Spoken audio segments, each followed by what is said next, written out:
नमः शिवाय। ओम नमः शिवाय। ओम नमः शिवाय। ओम नमः शिवाय। ओम नमाय। ओम नमः शिवाय। అందరికీ నమస్కారం. తెలుగు బాటసారి ఛానల్ను ఇంతగా సపోర్ట్ చేస్తున్న ప్రతి ఒక్కరికి నా ప్రత్యేక కృతజ్ఞతలు. ఈరోజు మనం తమిళనాడులోని కావేరీ నది తీరాన ఉన్న తంజావూరు బృహదీశ్వర ఆలయాన్ని సందర్శించడానికైతే వచ్చామన్నమాట. ఈరోజు ఈ ఆలయం యొక్క స్పెషాలిటీస్ ఏంటి, ఈ చరిత్ర, ఈ కట్టడం, అలాగే ఈ టెంపుల్లో ఉన్న ప్రత్యేకతలు ఏంటి అనేవన్నీ ఈరోజు మనం ఈ వీడియోలో డిస్కస్ చేసుకుందాం. Let's get into video. ओम नमः शिवाय। ओम नमः शिवाय। ओम नमः शिवाय। ओम नमः शिवाय।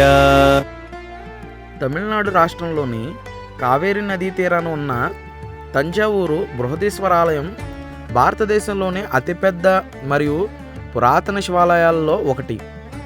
అద్భుతమైన ద్రావిడ వాస్తుశిల్పానికి ప్రతీకగా నిలిచే ఈ ఆలయం యునెస్కో ప్రపంచ వారసత్వ సంపదగా గుర్తింపు పొందింది. స్థానికులు దీన్ని పెద్ద గుడి, తంజై పెరియ కోవిల్ అని భక్తితో పిలుచుకుంటారు.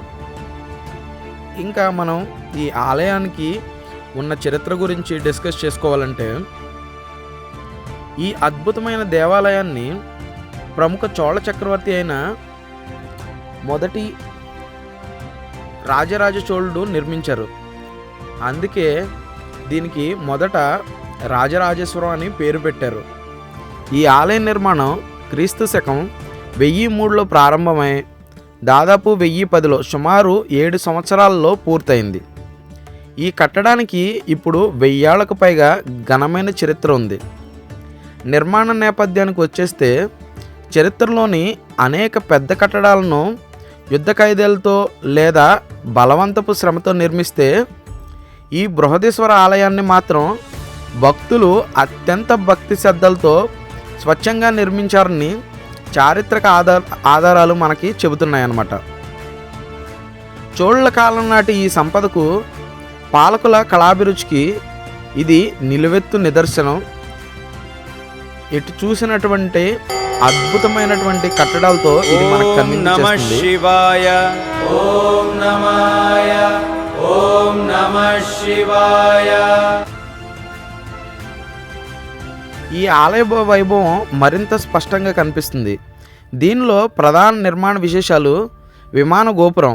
సాధారణంగా దేవాలయాల్లో ప్రవేశ ద్వారం వద్ద రాజగోపురం ఎత్తుగా ఉండి గర్భగుడి గోపురం తక్కువ ఎత్తులో ఉంటుంది. కానీ ఇక్కడ గర్భగుడిపై ఉన్న గోపురం ఎత్తు సుమారు 216 అడుగులు, అంటే సుమారు 66 మీటర్లు ఉంటుంది.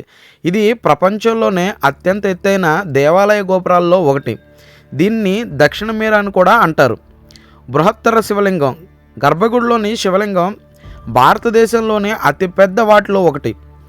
పాలు, నెయ్యి మరియు ఇతర ద్రవ్యాలతో విశాలమైన లింగానికి అభిషేకం చేయడం అత్యంత కన్నుల పండుగగా ఉంటుంది. ఆలయ ప్రాంగణంలో గర్భగుడికి ఎదురుగా ఉన్న భారీ నంది విగ్రహం ఒకే గ్రానైట్ రాతితో చెక్కబడి ఉంది. ఇది మోనోలిథిక్ అని అంటారు. దేశంలోని అతిపెద్ద నంది విగ్రహాల్లో ఇది కూడా ఒకటి. గోపురం పైభాగంలో సుమారు 80 టన్నుల బరువు ఉన్న ఏకశిలా రాతిని ప్రతిష్ఠించారు. భారీ యంత్రాలు లేని ఆ కాలంలోనే అంత ఎత్తుకు ఆ బరువైన రాతిని ఎలా చేర్చారు అనేది నేటి ఇంజనీర్లకు సైతం ఒక అంతు చిక్కిన రహస్యమే. తంజావూరు చుట్టుపక్కల సుమారు 60 కిలోమీటర్ల వరకు ఎలాంటి గ్రానైట్ కొండలు లేకపోయినా, ఈ గుడిని పూర్తిగా 130,000 టన్నుల గ్రానైట్ శిలతో నిర్మించడం అనేది ఒక విశేషం. క్రీస్తు శకం 1954లో భారత ప్రభుత్వం మొట్టమొదటిసారిగా విడుదల చేసిన 1000 రూపాయల నోటుపై ఈ బృహదీశ్వర ఆలయ చిత్రాన్ని ముద్రించింది.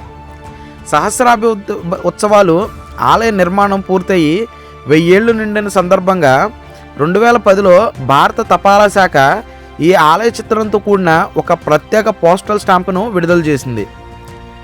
ఆలయ నిర్మాణంలో పాలు పంచుకున్న ప్రతి ఒక్కరి పేరును, వాస్తుశిల్పుల నుండి రాళ్లు మోసిన వారి వరకు రాజరాజ చోళుడు ఆలయ గోడలపై శాసనాలుగా చెక్కించాడు. చోళుల నాటి శిల్పకళా వైభవానికి, భారతీయ సనాతన ధర్మానికి ఈ అద్భుత కట్టడం సజీవ సాక్ష్యంగా నిలుస్తుంది.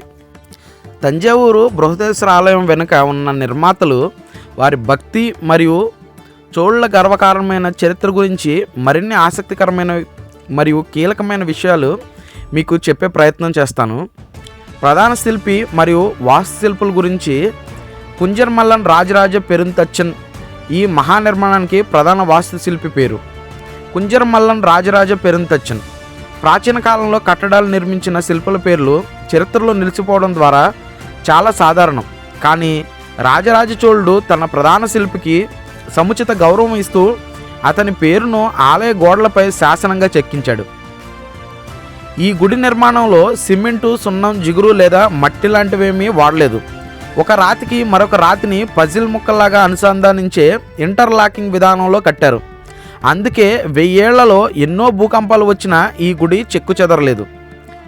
సూక్ష్మమైన శాసనాలు రాజరాజ చోళుని భక్తి ఎంత గొప్పదంటే తాను ఏ యుద్ధాల్లో గెలిచాడో అక్కడి నుండి ఎంత సంపదను తీసుకొచ్చి స్వామికి సమర్పించాడో ప్రతి చిన్న విషయాన్ని లెక్కలతో సహా గోడలపై చెక్కించాడు. గుడికి విరాళ